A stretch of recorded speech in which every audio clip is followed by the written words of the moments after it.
আমরা এসেছিলাম মূলত পরিবারকে দেখতে, সান্ত্বনা দিতে, কথা বলতে, আর সেই সাথে ওনার কবরটা জিয়ারত করলাম।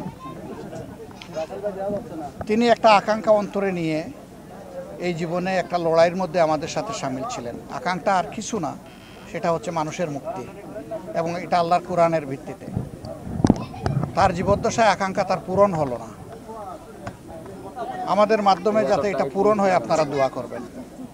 আমরা চাই বাংলাদেশ একটা দুর্নীতিমুক্ত মানবিক একটা সমাজ হোক, যেখানে কোনো বৈষম্য থাকবে না। জাত পাত, ধর্ম, গোষ্ঠী, দল নির্বিশেষে সমস্ত মানুষ যেখানে নিরাপত্তা পাবে, সম্মানের সাথে বসবাস করবে, হিংসা প্রতিহিংসা থাকবে না। আমাদের এটা মুখের কথা না।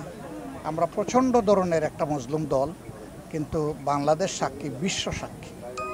15.5 বছর ওয়ালটন এখন দেশের সীমানা পেরিয়ে পৌঁছে গিয়েছে 50টিরও বেশি দেশে। ওয়ালটন, ঘরে ঘরে, বিশ্বজুড়ে। দুর্দণ্ড প্রতাপের পর ক্ষমতা ছেড়ে তারা যখন চলে গেছেন, আল্লাহর কসম আমরা কারো উপরে কোনো প্রতিশোধ নেইনি। আমরা প্রতিশোধ নিব না, এটা আমাদের অঙ্গীকার।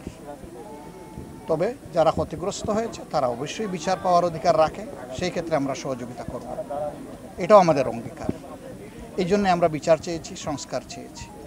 তো এখানে এসেছিলাম আমাদের ভাইকে, পরিবারকে সম্মান জানাতে, ভাইয়ের জন্য একটু দোয়া করতে। আপনারাও দোয়া করবেন।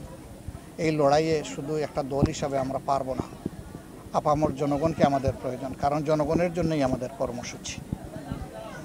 আমি বলতে গিয়ে বলতে পারি নাই। আমি সেদিন দাঁড়িয়ে এটাই বলতে চেয়েছিলাম যে আমি জামাতে ইসলামের আমির হিসাবে দাঁড়াইনি এখানে। আমি দাঁড়িয়েছি সমাজের বঞ্চিত মজলুম মানুষের পক্ষে। মজলুমের মধ্যে গরিবও আছে, ধনীও আছে, মধ্যবিত্ত আছে, সবাই আছে। বিভিন্ন ক্ষেত্রে মানুষ মজলুম। তো সেই মজলুমদের পক্ষে আমি দাঁড়িয়েছিলাম, কিন্তু আল্লাহর ইচ্ছা যে আকস্মিক অসুস্থতার কারণে আমার মনের কথাগুলো আমি গুছিয়ে বলতে পারিনি। আল্লাহ তৌফিক দিলে আগামীতে আপনাদের মাধ্যমে, মিডিয়ার মাধ্যমে আমরা দেশবাসীকে জানাবো, এবং একই সাথে মুক্তির এই লড়াইয়ে ভাই আপনাদেরকে আমরা পাশে চাই, সাথে চাই। আল্লাহ আমাদের সবাইকে কবুল করুন দেশের মানুষের মুক্তির এই সংগ্রামের জন্যে। আমাদের অন্য কোনো ধান্দা নাই ভাই, আমরা মানুষের মুক্তি চাই, একটাই আমাদের কথা।